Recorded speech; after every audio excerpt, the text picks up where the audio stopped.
જય સિયારામ, જય માતાજી, હર હર મહાદેવ બધાને। તો ફરી એક વખત તમારા માટે વ્લોગ લઈને આવી ગયો છું અને આજે શ્રાવણ મહિનાનો છઠ્ઠો દિવસ છે અને છઠ્ઠા દિવસે હું તમને દર્શન કરાવવાનો છું રામનાથ મહાદેવના, જે આજી નદીના કાંઠે આવેલા છે અને રામનાથપરામાં આવેલા છે। તો વ્લોગમાં બન્યા રહેજો।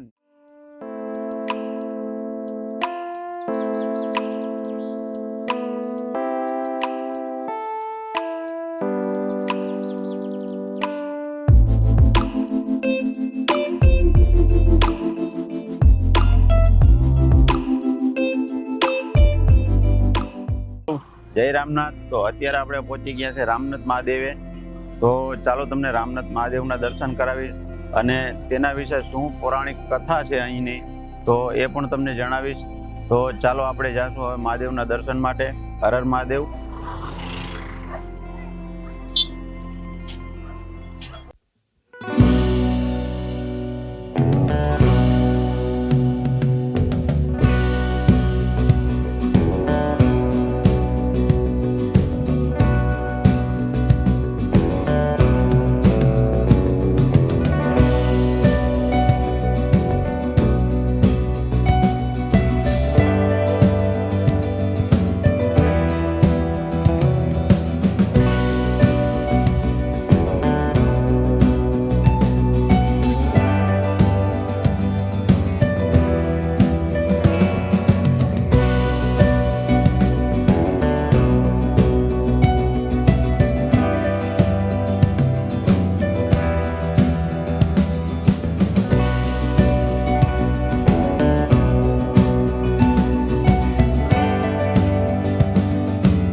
ओम त्र्यंबकं यजामहे सुगंधिं पुष्टिवर्धनम् उर्वारुकमिव बन्धनात् मृत्योर्मुक्षीय मामृतात्।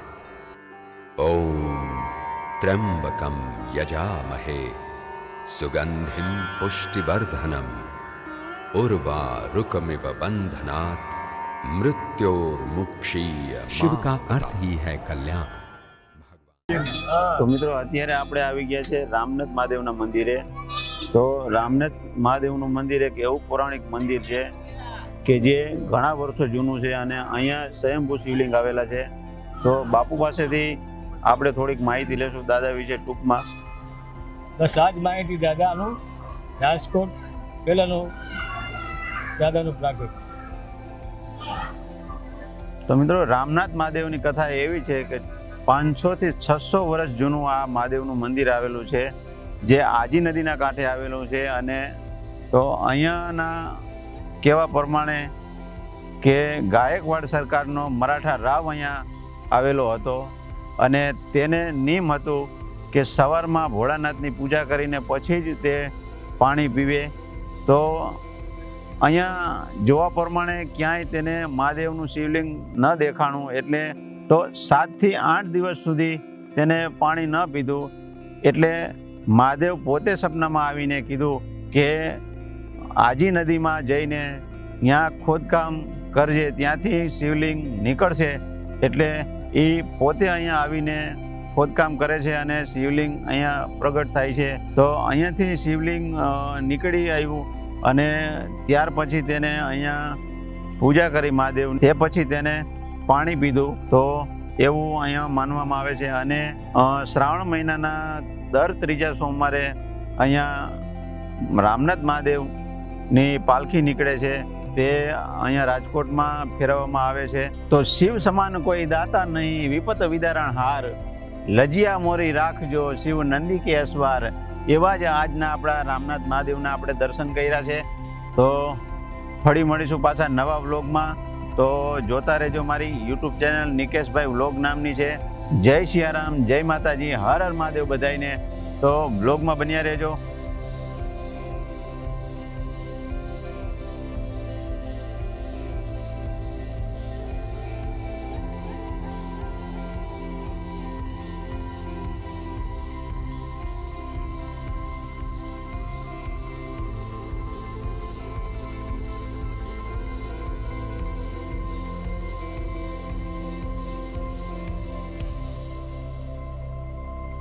હર હર મહાદેવ.